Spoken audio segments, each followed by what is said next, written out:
ఎవరిస్తారు గమనిస్తారు. దేవుడు అసాధ్యం అవి అంటారు కదా, సమస్య చుట్టూ మన మనసు తిరిగిందనుకో ఆ పనులు ముందుకు వెళ్ళలేవు. నువ్వు ఎంతమంది చేయాలన్నా అక్కడ కూర్చుంటావు. నువ్వు చేయగలవు, నీలో ఆ పొటెన్షియల్ ఉంటుంది, ఆ సామర్థ్యాన్ని దేవుడు నీలో పెట్టాడు. కానీ మనం అనుకుంటాము కాదేమో ఎలా చేయాలి, పని చేస్తూ ఉండాలి, రోడ్డు మీద బాగా వేస్తూ ఉండాలి. ఖచ్చితంగా ఆయన ప్రతి భారాన్ని ఈజీగా తీసేస్తారు. మనలో ఉన్న సమస్య ఏంటంటే సమస్యనే మన ఎత్తుకుంటాం.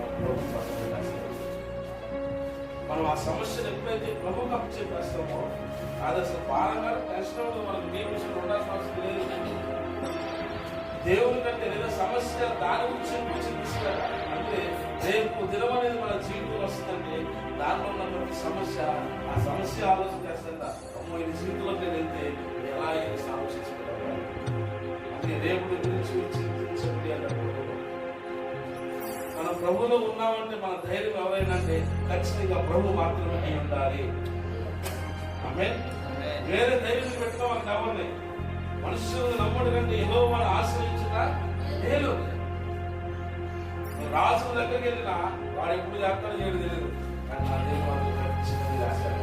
చదవగలిగిన ఆదికాండం 17వ అధ్యాయం 7వ వచనంలో అబ్రహాముకు దేవుడు వాగ్దానం చేశాడు. ఎంత గొప్ప వాగ్దానం ఉంటుంది చూడండి. ఆయన మాత్రమే కాదు, వరకు ప్రభు ఆ వాగ్దానం చేయగలిగాడు. 17వ అధ్యాయం ఆదికాండం 7వ వచనంలో నేను నీకును నీ తరువాత నీ సంతానమును దేవుడినై ఉన్నట్లు నాకును నీకును నీ తరువాత వారి తరములలో నీ సంతతిని నీ మధ్య నా నిబంధన నిత్యముగా స్థిరపరచెదను. ఆమేన్, హల్లెలూయా. ప్రభువా యొక్క ఉద్దేశాలు నీతోనే ఈ క్రైస్తవ్యాన్ని కానీ భక్తిని కానీ ముగించడం కాదు. ఒకవేళ దేవునికి దీవెన ఇస్తాను అని ఆ వాగ్దానం ఇచ్చినట్టే ఆ దీవెన పిల్లల తరం వరకు పోతుంది. అందుకనే సమస్యలో ప్రభువు మాత్రం ఇచ్చాడు. అబ్రహాముకి పిల్లలు లేని సమయంలో ఎంత గొప్ప వాగ్దానం ఉంటుంది, పిల్లలకు మనకి ఎంత గొప్ప వాగ్దానం ఉంటుంది. ప్రభువుని చూడడం నేర్చుకోవాలంటే అందుకే గెహాజీలో ప్రార్థన చేస్తారు. అయ్యా ఈ నా దాసు వచ్చినటువంటి మనోరేత్రాలు తెలుగు మీకేం కనబడుతుందంటే గుర్రాలు, రథాలు, సైన్యాలు, రాజు వచ్చేస్తున్నారు, యజమానుడు మన అయిపోయింది అన్నమాట. అది ప్రవక్త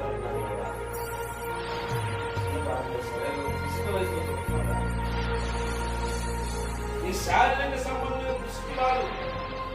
క్రైస్తవులు ఎప్పుడు కూడా ఆత్మ సంబంధమైన ఆత్మ సంబంధమైన వరములు ఆత్మ సంబంధమైన దృష్టి కలిగి ప్రయాణం చేసేది. అందుకని వెలుచూపు వల్ల కాక విశ్వాసం వల్లనే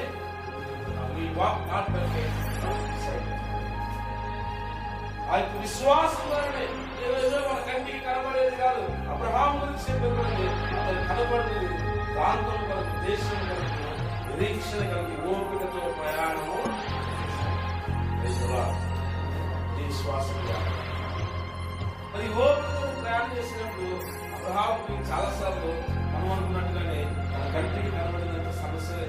ఒకటి పిల్లలు లేదు, పిల్లలు జాగ్రత్త వాళ్ళు లేదు, అసలు ఎంత ఆస్తుంది అందరికి వాల్సినాడు ఏ సమస్య. అబ్రహాము అంటే విశ్వాసంతో విశ్వాస జీవితం అంతా కూడా ఏదన్నా లేకుండా దేవుని వాగ్దానం దేవుని 15 ఏళ్ళు వాగ్దానం చేస్తారు. ఈ సంతతి తర్వాత వాళ్ళు నేనే దేవుడు అయిపోయారయ్యా. చాలా మంది కుటుంబాల్లో ఒకవేళ పిల్లలు సేవ చేసిన మాస్టర్ పిల్లలు ఉద్యోగాలు తిన్నప్పుడు వాళ్ళు నాన్నగారు సేవలు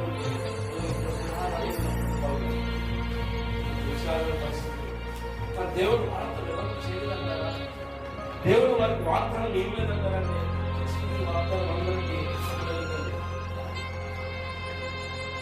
so this promise applicable to all. ఎవరికి కొంతమందికి కాదు. అబ్రహాము ఆశీర్వాదాలకు వారసుకుంటే పిలవబడితే అబ్రహాము చేసిన వాగ్దానం నీ కుటుంబంలో నెరవేర్చబడాలి. నీతో మాత్రమే దేవుడు నిబంధన చేయడు. నీ పిల్లల పరాన్ని దేవుడు ఉంటాడు. అది నెరవేర్చబడాలని ప్రార్థిస్తాడు. చాలా మంది కాకుండా చాలా మంది భక్తి బాగుంటుంది. వాళ్ళ కొడుకు వచ్చేసరికి అసలు వస్తే వారి దేవుని గురించిన వాక్యం ఖండిత దేవుడి మాట మన వాక్యం ఇస్తున్నారు. ఆమె అందించిన బాధపడాల్సి వస్తుంది. కానీ వాక్యం ఎప్పుడు అబ్రహాము ఇలా ఏం చేస్తే ఆకాశం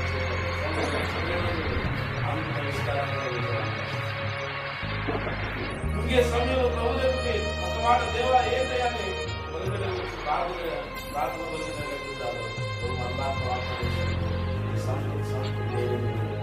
వారి మధ్య ఈ నాకు మధ్య దేవుడు వాగ్దానం ఆయన వాగ్దానం మార్పు ఆయన మార్పు మారే లోకంలో మార్పు దేవుడి మాట ఆకాశం జరుగుతుందని నా మాట నిర్ణయంలో ఈ ఆకాశం భూమి గతించి నిలవనప్పుడేమో కానీ దేవుడి మాటలు సినిమాయినా పూలైనా గతించిపోవు అని చెప్పి నీతో చెప్పింది నేను నెరవేర్చే వరకు ఈ శ్వాస యాత్రలో ప్రయాణం చేసేటప్పుడు సమస్యలు కాదు ప్రభు ప్రభు ప్రతి సమస్యను పోషకాలు. ఎందుకంటే ఆయన సృష్టికర్త. ఏ సమస్య కూడా ఆయన నాలెడ్జ్ లేక మన దగ్గర రాదు. ఇప్పుడు ఆలోచిస్తుంటా ఒకవేళ నా దగ్గరికి ఏదైనా ఆలోచన ఏదైనా అపవాదికి నాకు చాలా ప్రభువుకి తెలియదని మాట్లాడాలి. కానీ ప్రతి పరిస్థితిలో ప్రభు యొక్క చోటు మనకు ఎంతైనా బాగుంటుంది. అది ధనం ఉన్నప్పుడు, సమృద్ధి ఉన్నప్పుడు, ఆరోగ్యం ఉన్నప్పుడు మాత్రమే కాదు, అవి లేని సమయంలో కూడా ప్రభు చూడాలి. ఉన్నప్పుడు మరీ ఎక్కువగా చూడాలి. చాలా వరకు మన పరిస్థితి ఎలా ఉంది అంటే అసలు కష్టం వచ్చినప్పుడు దేవుడు కావాలి అంటారు. అన్నీ ఉన్నప్పుడు దేవుడు మధ్య ఉంటే మనకు అన్నింటిలో బాధ అనిపిస్తుంది. విశ్వాసం అలా కాదు, మనం చేసే ప్రయాణం అలా కాదు. ఎంత కష్టపడి ప్రయాణం చేస్తున్నా ప్రభు అక్కడ ఉన్నాడని జ్ఞాపకం చేసుకోవాలి. ప్రభు హస్తం మనతో ఉంటుందని జ్ఞాపకం చేసుకోలేదు. ఆయన విడువడి ఎడవాడిని వాగ్దానం చేస్తే ఆయన ఎంత విడిచిపెట్టడు. ఆయన మాటలో మార్పు లేదు. ఈరోజు మనుషులు గ్రహించాలి. నిజం మేము చేసిన ప్రయాణం ఒకవేళ కష్టకరంగా ఉన్నప్పటికీ నాకు నమ్మకం లేదు. అనుకున్న సమయాన్ని ప్రభు ఖచ్చితంగా స్థానము చేయిస్తాను. దానికి ప్రభు ఇచ్చే ఆలోచన, ప్రభు ఇచ్చే ఆ నడిపించుకోవాలి. అందుకే చాలాసార్లు మన జ్ఞానాన్ని పక్కన పెట్టి ప్రభు జ్ఞానం ఉపయోగించడం ప్రారంభించండి. మనకు తెలిసిందే జ్ఞానం అనుకుంటాం. కాదు, నీకు తెలిసిన జ్ఞానము చదువుకున్న దేవుడి జ్ఞానం అనుకుంటే జ్ఞానము ప్రభు.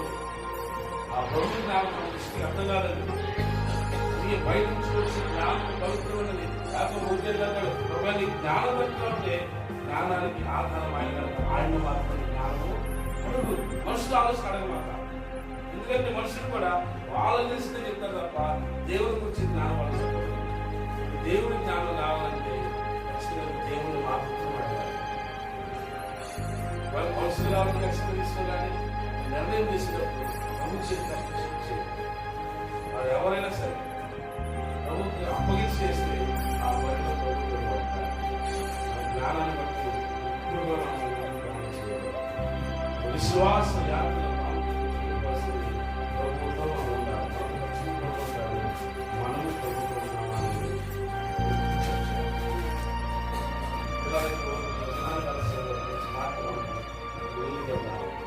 దేవుడు నీకు మాత్రమే కాదు దేవుడు వాగ్దానం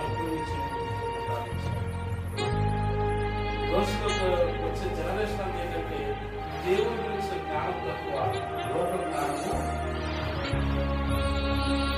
అది వస్తాను మొబైల్ బయట ఆడుకుంటూ వస్తారు బయట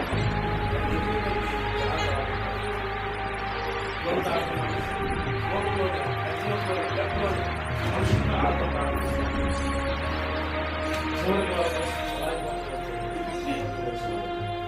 దేవుడు లేదు కలవకుండా ఉందంటే ఖచ్చితంగా దాని ప్రశ్నమైన అందుకే నీకు కలిగిన సంతానం కలగబోయే సంతానంతో ఖచ్చితంగా ప్రార్థించాలి. వాళ్ళ తరాలు ప్రభావ ఈ సన్నిధిలో కనబడాలని ప్రార్థించాలి. ఈ మేలు అనుభవిస్తుంటే ఈ మేలు ఎలా అనుభవిస్తున్నావు వాళ్ళు బోధించాలి. క్షేమాన్ని అనుభవిస్తుంటే ఈ క్షేమం నీకు ఎలా కలిగిందో వాళ్ళు చెప్పగలగాలి. అప్పుడే వాళ్ళకి దేవుడు అంటే తెలుస్తుంది. వాళ్ళకి ఇప్పుడు వాటిని జ్ఞాపకం చేస్తున్నారు. 2:10 కదా, యెహోవాను ఆయన కార్యములను ఆయన చేసిన అద్భుత క్రియలను ఎరుగని తల ఒకటి కాదు. ఇశ్రాయేలు కాలంలో దేవుడు అంత గొప్ప కార్యం చేస్తే, అంత అద్భుతమైన కార్యం చేస్తే అసలు తిరిగినటువంటి తలమే ఒకటి వచ్చిందంటే ఎంతో దౌర్భాగ్యం. ఇశ్రాయేలు వారు నడిపించినప్పుడు సముద్రాన్ని చీల్చిన విధానం, వాళ్ళకి మన్నాను పోషించిన విధానం, వాళ్ళకి ఆహారం ఇచ్చి వాళ్ళని పగలు ఎండ దెబ్బ తాగకుండా రాత్రి ఎండ దెబ్బ తాగకుండా వాళ్ళకి గోడం చక్కగా మేఘస్తంభంగా అగ్నిస్తంభంగా ప్రభువుని నడిపిస్తే ఈ కాలాన్ని తెలియనటువంటి తరములు వచ్చిన ఇలాంటి వాళ్ళు ఈ తరంలో రాదని చదివిన మాటలు బయటలో అందుకు ఎందుకు ప్రార్థన చేయండి. అలాంటి తరం రాకూడదు. ఆ తరం రైట్. ఆ తరం వారు ఏ తరం అందరూ ఆ యుద్ధంలో మొదలుకొని కాలాలు చేసిన ప్రయాణం చేసిన వారందరూ ప్రజలతో చేర్చబడిపోయారు. వాళ్ళ లేకపోయారు. ఆ తర్వాత ఆయన ఇశ్రాయేలు చేసిన కార్యములను ఎరుగని తరం ఒకటి పుట్టగా అది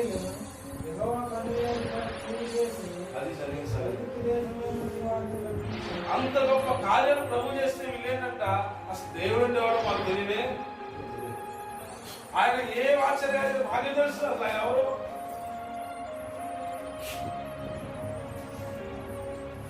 అందుకే ప్రభువైన యెహోవా జ్యోతిష్కాలు 4 వారు కూర్చున్నప్పుడు, నిలబడినప్పుడు, పడుకునేటప్పుడు దేవుడి గురించి వాళ్ళతో మాట్లాడాలి.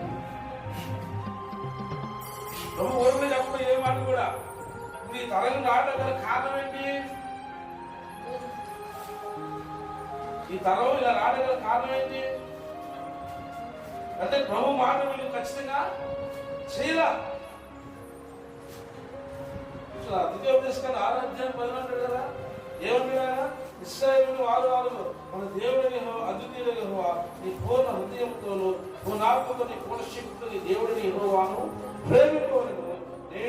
నేను నీకు ఆజ్ఞాపించిన ఈ మాటలు నీ హృదయంలో ఉండవలెను. నీవు నీ కుమారులకు వాటిని అభ్యసింపజేసి నీ ఇంత కూర్చుండినప్పుడు, దోమలు నడుచున్నప్పుడు, పండుకున్నప్పుడు, లేచినప్పుడు వాటి గురించి మాట్లాడవలను. సూచనగా వాటిని చేతికి కట్టుకోవడం.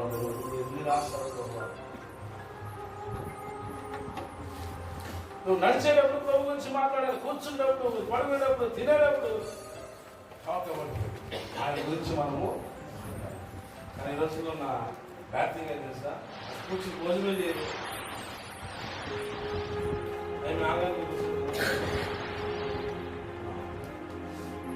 Very unfortunate. ఆ టైం మనకు ఉండదు. మేబీ ఆయన నెలలు వెళ్తాడు, నాకు మనం లేదు, ఏదో ఒకటి జరుగుతుంది.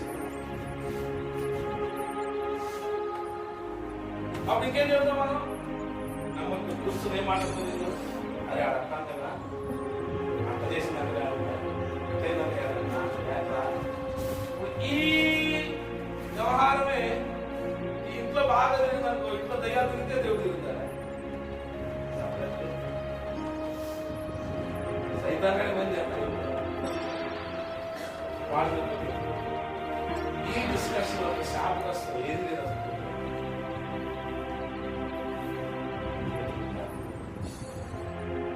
లోకంలో 1,00,000 జరుగుతాయి.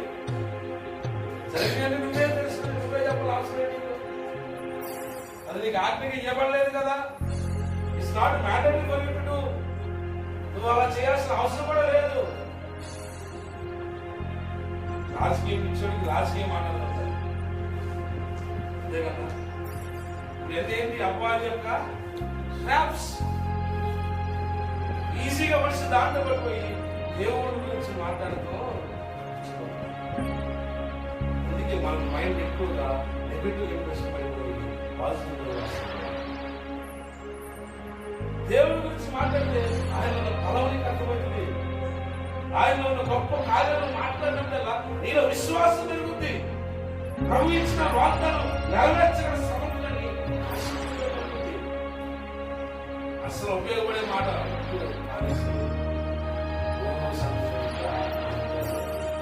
దేవుడి నుంచి వచ్చిన ఇక్కడ నుంచి స్ప్రెడ్ అవుతారు. దేవుడు వాళ్ళ కోసం అవసరం.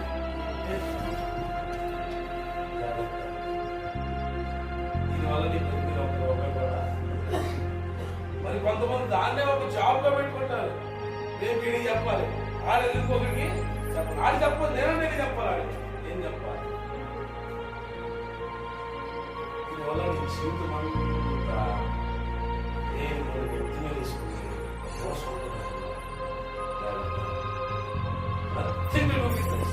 వీటితో నీకు ఏ బాధలు లేవు. లోకంలో దాని కార్యాలు గతించిపోతాయి. వాటి గురించి నువ్వు మాట్లాడేవా, నువ్వు కూడా గతించిపోతావు. మాట్లాడాల్సిన దేవుడి గురించి, దేవుడి కార్యాల గురించి ఆయన నీకు వాగ్దానం చేసేలా వాగ్దానం బట్టి మాట్లాడేవాడు మాట్లాడినా ఆ దేవుడు నన్ను హెచ్చిస్తాడు, మా దేవుడు నన్ను దీవిస్తాడు. వాగ్దానం ఇచ్చాడుగా, అది మానేసి లోకంలో ఉన్న కార్యాలు ఆలోచి ఏం చేస్తున్నాడు?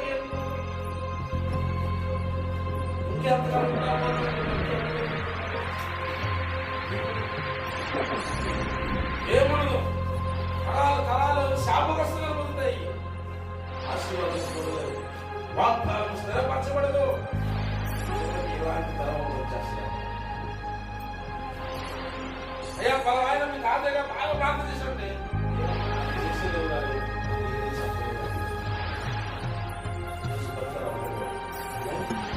ప్రార్థన చేస్తాంటే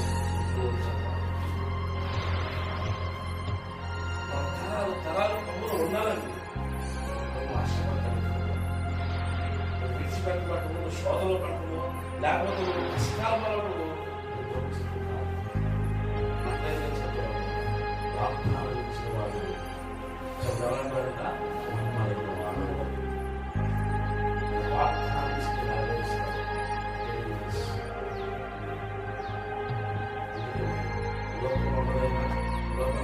నేనైనా కాదు.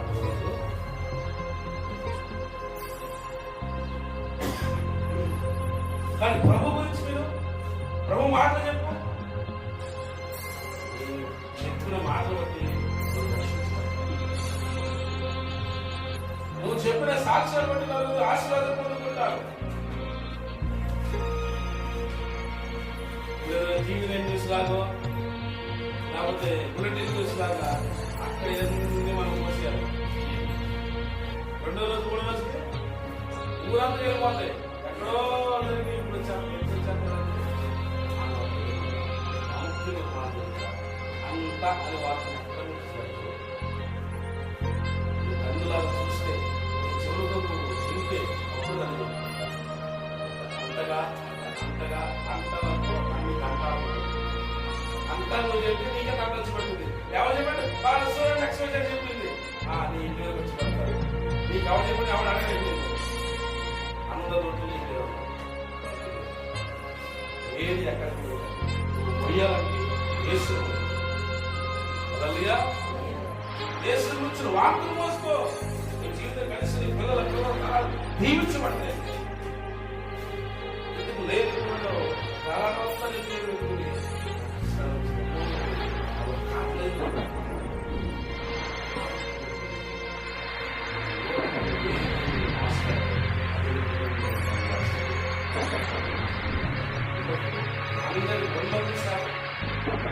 మోసేది నోట్లు ఏదైతే తిరిగి తిరగలే కారణం అదే కుటుంబమైన ప్రభావం చూపిస్తుంది.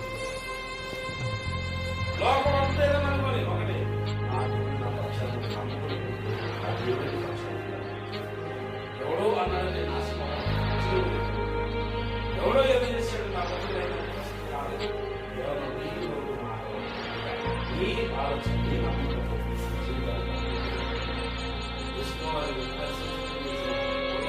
విశ్వాసం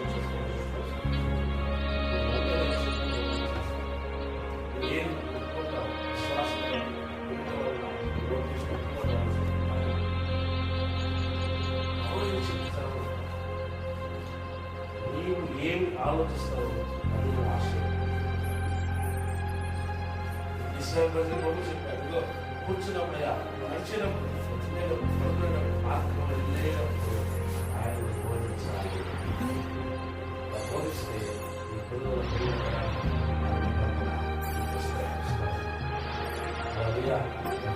బోధించిన పక్షులు ఎలా ఉంటారు? ఆయన చేసిన కార్యాలు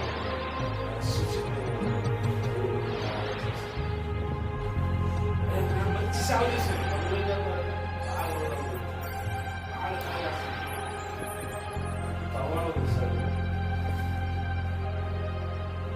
ఎంత అమ్మాను కనిపిస్తుందంటే నిజం ఒక కాలమైన ఆనందాన్ని అంత సేవ చేసేది కాబట్టి ఈరోజు జీవించబడ్డారు. ప్రజలు పలకాలి, ఆశీర్వాదంగా ఉండాలి. మన జీవితం అలా లేనప్పుడు కొంచెం చెక్ చేసుకోవాలి. చెక్ లిస్ట్ ఇస్తారుగా, బ్యాంక్ చెక్ లిస్ట్ హాస్పిటల్కి బయట తీసుకెళ్ళి ఏం తినాలి, మొదలు ఏం వేసుకోవాలి, డైట్ ఎంత ఉంది, షుగర్ ఎంత, బీపీ ఎంత, చెక్ లిస్ట్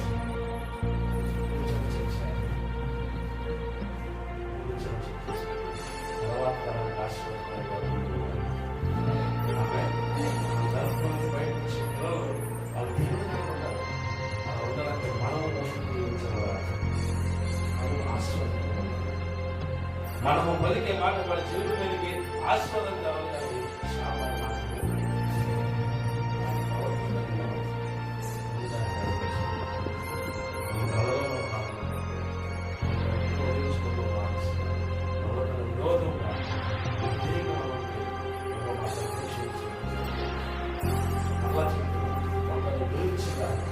ఆలోచన వాడి జీవితాల గురించి ఏ సంబంధం లేదు. భూమి పొందావా నీకు ప్రభుత్వ సామాన్లు కనబడింది. దేవుడి గురించి కలుగుతుంది అలాంటి వారిని మార్చుకుంటారు.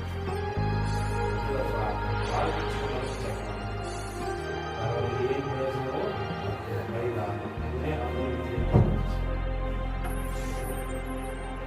అబ్రహాము దేవుడి గురించి ఎన్నో విన్నాడు. అబ్రహాము దేవుడి గురించి జనాలు చాలా మంది అనుకున్నారు, ఇది దేవుడు వాగ్దానం ఇచ్చాడంట. మాకేలేదు ఏది జనాలు అన్నప్పుడల్లా జనాల గురించి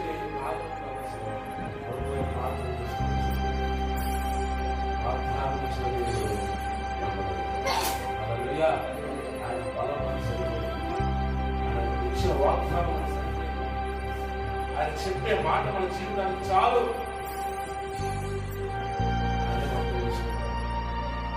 మాటలోని సమస్తం అంటే వేరుకరంగా మార్చుకుంటారు.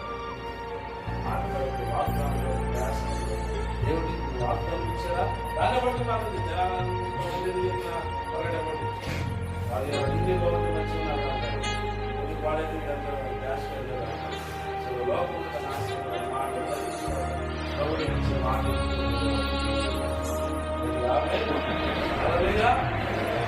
విశ్వాసం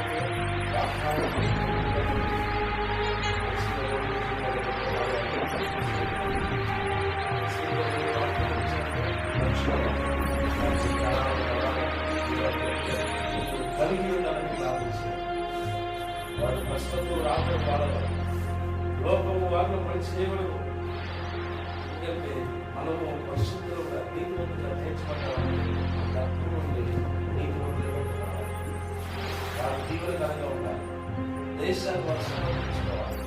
దేశం ఒక ఉన్నత స్థానంలో వారికి మనము మొట్టమొదటిగా ఆశీర్వాదంగా మాట్లాడుతూ ప్రార్థన చేసుకున్నాం.